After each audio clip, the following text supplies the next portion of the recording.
Egypt, the land of the oldest of civilizations and of history that extends to more than 7,000 years.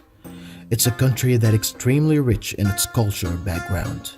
But not only that, Egypt is also home of the youngest of populations of the modern day world and has always served as a linkage between the East and the West.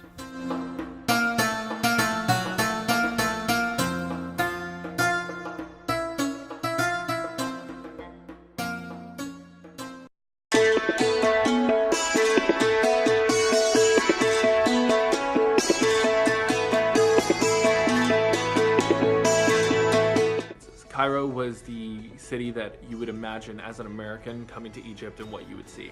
Something with a lot of sand, the desert, the pyramids, the Sphinx right there, old architecture mixed with new architecture. But I have to say my favorite was Alexandria. As a guy who grew up in the tropics, Alexandria was absolutely beautiful, and to be able to see the boats on the bay and everything from the Greek restaurant, I would definitely prefer Alexandria lifestyle over Cairo.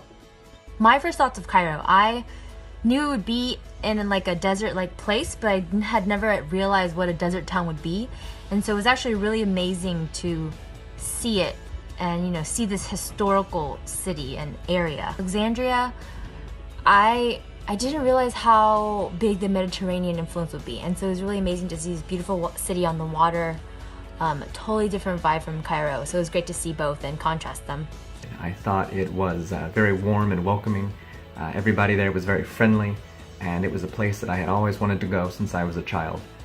So I was very pleased to be there, and I really had no complaints. It was extremely unique, full of culture, and the history just blew me away. It speaks for itself. It's really fun and really sociable and fast-paced, which really surprised me.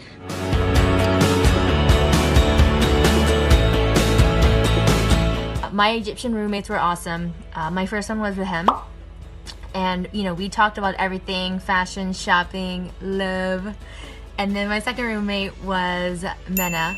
And, Mena, it was really great because she's a journalist. And so I was kind of learning about what it was like to be a journalist. My first Egyptian roommate was Ibrahim. I loved being able to room with him. He was very hospitable. He already had gifts prepared for me before he even knew who I was. And it was very interesting just being able to relate to him, talk to him, and even see him be able to pray every day.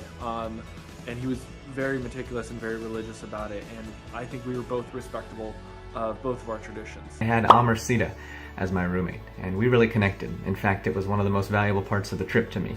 We would stay up late speaking about our lives, our childhood, growing up in our respective countries, and finding areas of commonality that surprised me, and I know surprised him.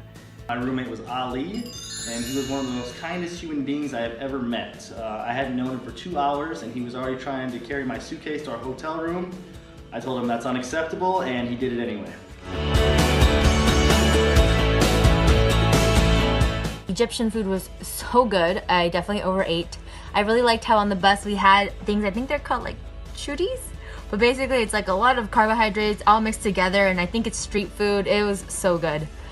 The food was excellent. I liked that one dish where it was a mix of rice and noodles and meat. The typical street food, I think that was my favorite.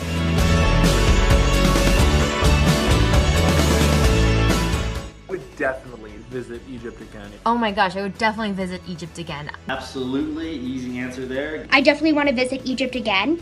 I'd love to visit Egypt again. In fact, I don't think I could get back soon enough.